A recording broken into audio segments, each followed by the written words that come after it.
আফগানিস্তান, পাকিস্তান, নেপাল, ভুটান, চীন, মায়ানমার, এগুলো যদি ওদের ছাড়া চলতে পারে, বাংলাদেশে চলতে পারবে ইনশাআল্লাহ। একটা রাষ্ট্রের সাথে ওদের মিল নেই, প্রত্যেক জায়গায় ওদের সমস্যা। অথচ আমরা মুসলমান, আমাদের আমানত ভারতে, তারা এখন কি করছে দেখছেন? মসজিদ গুলো ভেঙ্গে ভেঙ্গে মন্দির বানাচ্ছে। 500 বছর আগে এখানে মন্দির ছিল।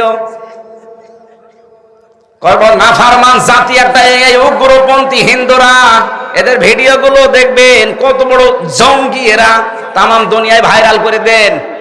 খ্রিস্টানদেরকে বলবো, ডোনাল্ড ট্রাম্প এই জন্য উনি সিদ্ধান্ত নিয়ে ফেলেছে 16 লাখ ভারতীয়কে জানুয়ারির 20 তারিখের পরে উনি যে শপথ নেবেন, এরপরে ফেরত পাঠিয়ে দেবেন। এমনি না, 2 জন খ্রিস্টান মেয়েকে, যুবতী মেয়েকে ভারতে উলঙ্গ করে হাঁটিয়েছে। এরা জাতি হিসাবে কলঙ্ক, মানবতার শত্রু এরা। তাম দুনিয়ার কারো সাথে এদের মিল নেই। এই কথা বলেন না কেন? খ্রিস্টান মেয়েদেরকে আপনি উলঙ্গ করে ঘোরালেন রাস্তায়, ট্রাম্প আপনাদের ছেড়ে দেবে? এখন এই যে 16 লাখ পাঠিয়ে দিচ্ছে, দাদার ধুতি সামলাতেই জীবন শেষ হয়ে যাবে। আর আমরা অলরেডি বলে দিয়েছি যে না, আমাদের ব্যবসা বাণিজ্য বলেছিল যে আমরা না খেয়ে মারা যাব। পাকিস্তান থেকে, তুরস্ক থেকে, চীন থেকে আমাদের খাবার আল্লাহ পাঠিয়ে দিচ্ছে, ওদের সাথে কিচ্ছু দরকার নেই। আফগানিস্তান, পাকিস্তান, নেপাল, ভুটান, চীন, মায়ানমার, এগুলো যদি ওদের ছাড়া চলতে পারে, বাংলাদেশে চলতে পারবে ইনশাআল্লাহ। একটা রাষ্ট্রের সাথে ওদের মিল নেই, প্রত্যেক জায়গায় ওদের সমস্যা। সারা বিশ্বে আমরা দেখি মানুষ মাটির নিচে তেল পায়, গ্যাস পায়, লোহা পায়, স্বর্ণ পায়, আর ওই শয়তানরা শুধু মসজিদের নিচে মন্দির পায়। পিটিয়ে সোজা করা দরকার। কথা বলে না কেন? প্রতিবেশী হিসাবে এরকম একটা নাফরমান থেকে আমরা পেয়েছি, কবে যে মাথার উপর থেকে নামবে নাফরমানরা আল্লাহ জানে। খ্রিস্টানদেরকে বলবা, আপনার যুবতী মেয়েকে যারা উলঙ্গ করে হাঁটিয়েছে, এই উগ্রপন্থী হিন্দুদেরকে ছাড়বেন না। 200 কোটির উপরে মুসলমান আমরা, গরু খাওয়ার অপরাধে মুসলমান জবাই করা হচ্ছে। গত পরশু দিনে 2 জন যুবতী মুসলমান মেয়েকে, যুবতী ধর্ষণ করার পরে তার লজ্জাস্থানে লোহা ঢুকিয়ে দিয়েছে। ষড়যন্ত্র বহু চলছে, কিন্তু এই দাদাদের দেশ থেকে এখনো থামেনি। আমরা একটু শুধু ইঙ্গিত দিয়েছিলাম, দেখেন কান্নাকাটি আরম্ভ অলরেডি করে দিয়েছে। ওদের পেঁয়াজ, ওদের আলু সব বর্ডারে পৌঁছে যাচ্ছে। সাংবাদিক নামের এই কলঙ্ক, ময়ূখ রঞ্জন, এই একটা হকার। হকার বললো, হকারের বদনাম হবে। আমার মনে হয় হিজড়া। এরে বাংলাদেশের এই হিজড়াদের কাছে 1-2 ঘন্টা দেওয়া দরকার, ছিঁড়ে খেয়ে ফেলবে। শয়তান উল্টাপাল্টা কথা শুধু বাংলাদেশের নামে বলে, আর মুসলমানদের বিরুদ্ধে। প্রতিবেশী হিসাবে সতর্ক করছি, আল্লাহর ঘর কাবা ধ্বংস করার জন্য এসে আবাবিলের কি পরিণতি হয়েছিল আব্রাহার দেখেননি? ওই আল্লাহ এখনো আবাবিল পাঠাতে পারে। মুসলমানদেরকে যা করছেন করেন, আল্লাহর ঘরগুলো ভাঙা বন্ধ করেন। আজকেও সকালে একটা ঘর ভেঙেছে, মসজিদ। সতর্ক করলাম, যদি ভালো লাগে মেনে নেন, না হলে কিন্তু আল্লাহ আবাবিল পাঠালে তখন দোয়া করেও কাজ হবে না। কথা বলে না কেন? তখন বলবেন আপনারা আমার প্রতিবেশী কিছু বলেননি, এই জন্য বললাম। আশা করছি আপনারা সতর্ক থাকবেন, আল্লাহর ঘরগুলো ভাঙা বন্ধ করেন।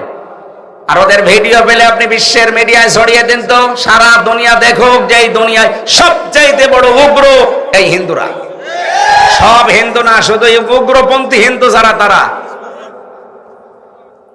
এতদিন ওরা বিশ্বের মিডিয়ায় মানুষকে জানিয়েছে বাংলাদেশের সংখ্যালঘু নির্যাতন হয়। কিসের সংখ্যালঘু নির্যাতন? গত পরশু দিন এই যে পঞ্চগড় আর মাগুরা, ঝিনাইদহ, 2 জায়গা থেকে 2টা মেয়ে গেছে ভারতে চিকিৎসার জন্য। সাংবাদিক ওই ময়ূখ রঞ্জনের মতো একজন হকার, মলম বিক্রেতা, ও এসে বলছে, আপনি বলেন যে বাংলাদেশে আপনার মেয়েকে রেপ করা হয়েছে, বাংলাদেশে আর টিকতে পারছি না, এই কারণে আমরা পালিয়ে এসেছি। মেয়েটা একেবারে মানে গরম ভাতে ছাই দিয়েছে। কি বলেন আপনি? আমরা এসেছি আমার মেয়ের হাতের চিকিৎসা করাতে। আর ওই দেশে আমরা যে আগস্টের 5 তারিখের পর থেকে সবচাইতে বেশি শান্তিতে আছি, মনে হয় স্বর্গে আছি। সাংবাদিকের মুখ গেছে একেবারে বিড়ালের মতো হয়ে। কি ষড়যন্ত্র চলছে দেখেছেন, যে এইটা নিয়ে বিশ্বের মোড়লদেরকে দেখাবে, এই দেখেন। এই জন্য অন্য কোন প্রেসক্রিপশনে ঔষধে কাজ হচ্ছে না, এই জন্য বারবার পালিয়ে তো বসে নেই, ওখান থেকে বারবার শুধু টার্গেট করে হিন্দুদেরকে দিয়ে কাছে রাখাতে যাচ্ছে। হিন্দুরা অত পাগল না, এগুলো সব তার উগ্র না। কথা বলেন না কেন? গোবিন্দ পরামানিক অলরেডি বলে দিয়েছে যে এই দেশে জামাত ইসলামী বাংলাদেশ এবং আলেম ওলামাদের কাছে এই দেশের হিন্দুরা সবচেয়ে বেশি নিরাপদ। এবার নেন ঠেলা খান, আপনার ভাই এই কথা বলিস। এদের সবাই চায় যে আল্লাহ আমার সাথে থাক। সে ভগবান বলেন আর দেবতা বলেন আর যাই বলেন, আমরা চাই আল্লাহ যেন আমাদের সাথে থাকে। আমরা চাই না? মুসা আলাইহিস সালাম 12 জন নকিব দলপতি, এখন বাংলাদেশে মনে করেন 12 জন মন্ত্রী। 12 জন মন্ত্রী নিয়ে আমেরিকায় গেছে, যেহেতু তামাম দুনিয়ার মোড়ল। এদিকে তাকান। 12 জন মোড়ল নিয়ে গিয়ে উনি 12 জন এমপি নিয়ে গেছে, মনে করেন মন্ত্রী। আমি বাংলায় বোঝাচ্ছি কারণ সহজে বুঝবেন। মুসা নবী 12টা গোত্র থেকে 12 জন নকিব দলপতি সর্দার মন্ত্রী মনে করেন, এদেরকে নিয়ে গেলেন আল্লাহর কাছে। ডাক দিয়ে বলেন, রব্বুল আলামিন, রব্বি আরিনি, আমরা দেখতে চাই তোমাকে। আল্লাহ বলেন, লান তারানি, আমাকে দেখা যাবে না। বলেন তো মুসা নবীর মতো পাওয়ারফুল একজন নবী, এত বড় নবীকে যদি আল্লাহ লান তারানি বলেন না, কখনো দেখা সম্ভব না। কারণ যে চোখের পাওয়ার আছে, এই পাওয়ার দিয়ে দুনিয়ায় থেকে আমি আল্লাহকে দেখতে পাবে না। অথচ বাংলাদেশে কত ভণ্ড আছে, পীরের নামে কলঙ্ক এগুলো। এই মানুষগুলো নাকি আল্লাহর সাথে সরাসরি দেখা হয়। যদিও আমাদের রাজশাহী, খুলনা এই বিভাগের মানুষগুলো এখনো সতর্ক আছে, কিন্তু এই ঝামেলায় পড়ে আছে চট্টগ্রাম আর সিলেটের মানুষেরা। ওদের তো ঘরে ঘরে পীর, আর সব নাকি আল্লাহর সাথে দেখার কথা হয়। মুসা নবীকে আল্লাহ বলছিলেন তারানি, কখনো সম্ভব না দেখা। নবী যদি না পারে, এরা পারে কি করি? এগুলো সব ভণ্ডামি। এই ভণ্ডামি কথা বিশ্বাস করবেন না। কথা বলছেন? হ্যাঁ, আলহামদুলিল্লাহ, এটা রেকর্ড হচ্ছে বলে বললাম। আমার সিরাজগঞ্জবাসী, হযরতে মুসা ডাক দিয়ে বলেন, রব্বুল আলামিন, এরা তো দেখতে চায় তোমাকে। আল্লাহ বলেন, সম্ভব না, কিন্তু আমি তোমাদের সঙ্গে আছি।